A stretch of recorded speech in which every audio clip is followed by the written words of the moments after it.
Je suis la présidente d'une association qui s'appelle Vivre comme avant, qui est active à Bruxelles et en Wallonie, et qui se compose de dames qui ont toutes été opérées d'un cancer du sein et qui aujourd'hui vont dans les hôpitaux de Bruxelles et de Wallonie à la rencontre des femmes qui viennent d'être opérées.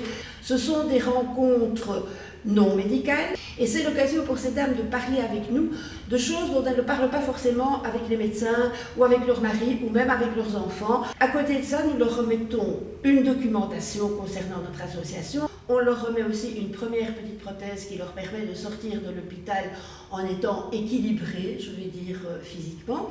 Nous avons aussi des groupes de parole où là, les dames opérées viennent parler entre elles, échanger entre elles.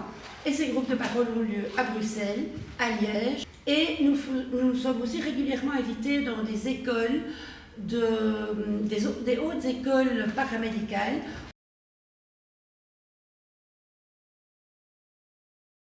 Nous avons pu recruter d'autres volontaires, nous avons lancé divers appels, nous avons informé et formé rapidement certaines personnes.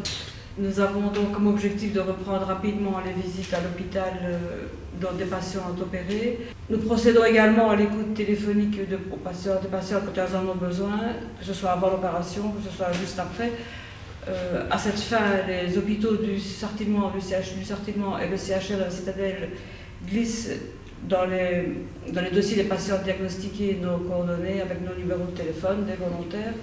Nous sommes déjà plusieurs sur Liège et nous espérons en recruter plus parce que la demande est importante.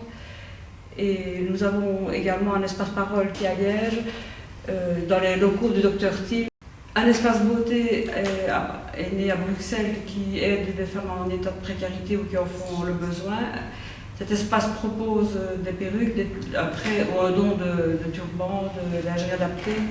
Et nous espérons vraiment rapidement avoir la même implantation ici à Liège parce que le besoin est identique.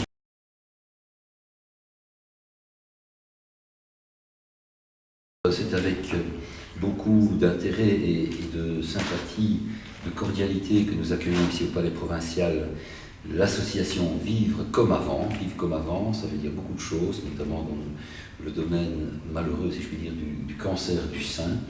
Nous savons par ailleurs que le cancer du sein reste malheureusement très présent. Il est parfois un petit peu occulté au détriment d'autres cancers qui ont l'image d'être beaucoup plus dangereux. Et on sait aussi, vous savez mieux que quiconque, mesdames, que ça reste quand même un terrible fléau. Il faut souligner, me semble-t-il, le fait que ce sont tous des bénévoles, toutes des bénévoles. Le fait que depuis 1978, cette association existe, Bruxelles, Liège, mais on parle ici bien sûr de Liège, qu'elles font un travail remarquable, mis à part les années Covid, où comme tout le monde, tout a été mis en parenthèse dans toutes les activités, et bien ça reprend plus belle avec de nouveaux projets comme l'espace beauté. Et donc, comme gouverneur qui a notamment énormément de relais dans le domaine de la santé en tant que commissaire du gouvernement, je ne peux que me féliciter d'accueillir ces dames